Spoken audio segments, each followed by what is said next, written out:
Present by Undertone. Tupac Shakur. The murder that took 27 years to solve. For almost 27 years, one of the most famous murders in music history went completely unsolved. No arrest, no trial, just theories, rumors, and a family still waiting for an answer. Then, in 2023, everything changed. This is Tupac Shakur, and this is the story of the case that took nearly 3 decades to crack.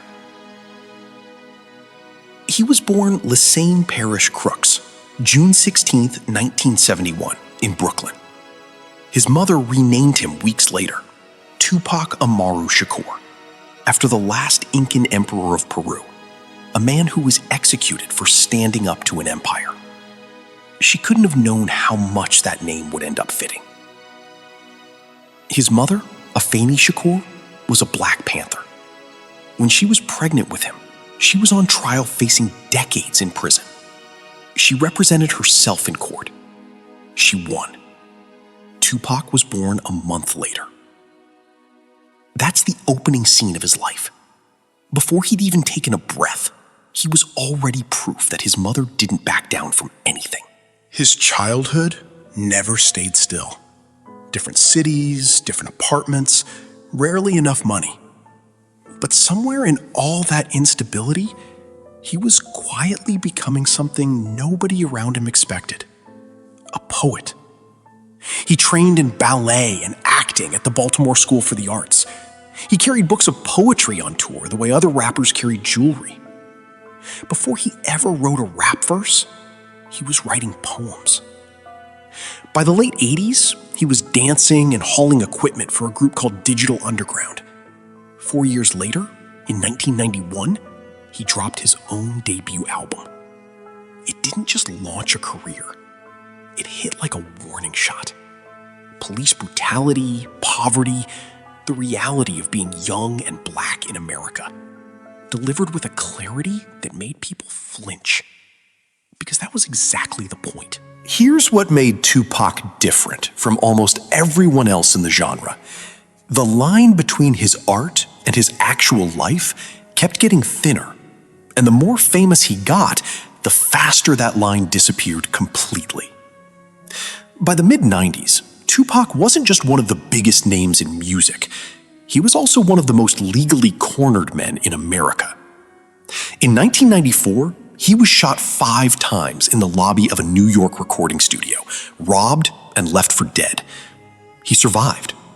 The next day, still in shock, still recovering, he showed up to a courtroom for a separate case. That same year, he was convicted in a sexual assault case and sent to prison.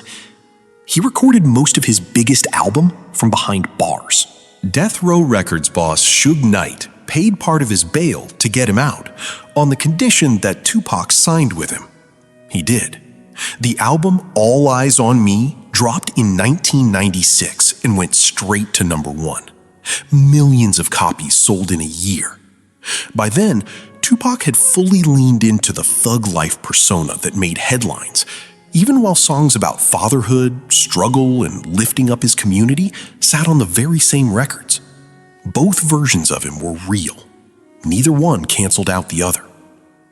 At the same time, he was standing at the center of something much bigger than a beef between 2 rappers. East Coast versus West Coast hip-hop had turned into a full-blown, very public war, and Tupac and his former friend, Christopher Wallace, had become its 2 most recognizable faces. By 1996, it didn't feel like a rivalry anymore. It felt like a countdown. September 7th, 1996, Las Vegas. Tupac had just watched Mike Tyson fight at the MGM Grand, sitting next to Suge Knight. They left the casino. They were driving down the strip. A car pulled up beside them at a red light. We're not going to dramatize what happened next. Here's what we know. Gunfire came from that car. Tupac was hit multiple times. He was rushed to the hospital in critical condition. He held on for 6 days.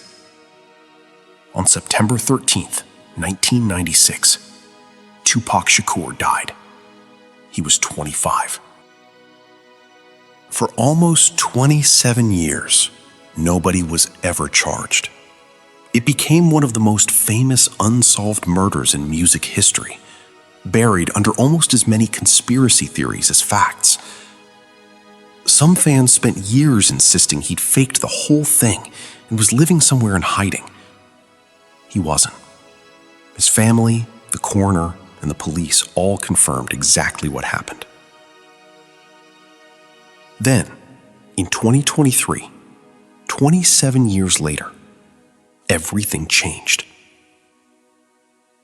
A man named Dwayne Davis, a former gang member who had spent years hinting at what he knew, sometimes publicly, was finally arrested and charged with orchestrating the murder. As of this telling, the case is still working its way through the courts. For the first time in almost 30 years, the world might actually get a real answer. 6 months after Tupac died, Christopher Wallace, the notorious B.I.G., was killed in a nearly identical drive-by shooting in Los Angeles. That case sat unsolved for decades too. Two of the most important voices in hip-hop history, gone within 6 months of each other. Both dead before 30. Tupac's influence didn't stop when he died. If anything, it grew.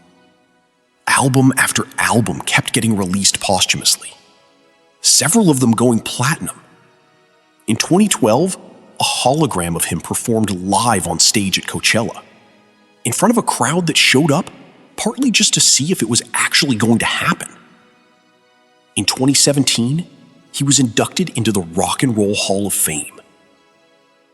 Here's the part of the story that isn't really about Tupac at all. We like to talk about violence like it's random, like it just happens to people, the way weather happens. But Tupac's death sits inside something much more structural than bad luck.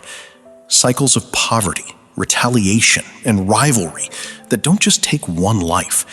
They take entire futures that never got the chance to exist. Tupac wrote about those cycles obsessively, and then, in the cruelest way possible, became proof of exactly what he was warning everyone about.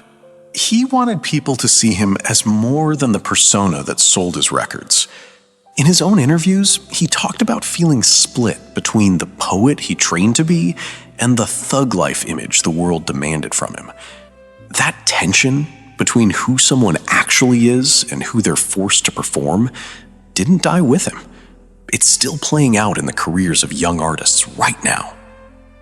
Tupac spent his short life writing about a world he said was ready to explode. He never got to find out if things got better. Some of the people he wrote about are still waiting to find out too. This was Undertone. One life, one truth, even one that's still, after all these years, being written. If you want more stories like this one, subscribe. There's more where this came from. Thanks for watching.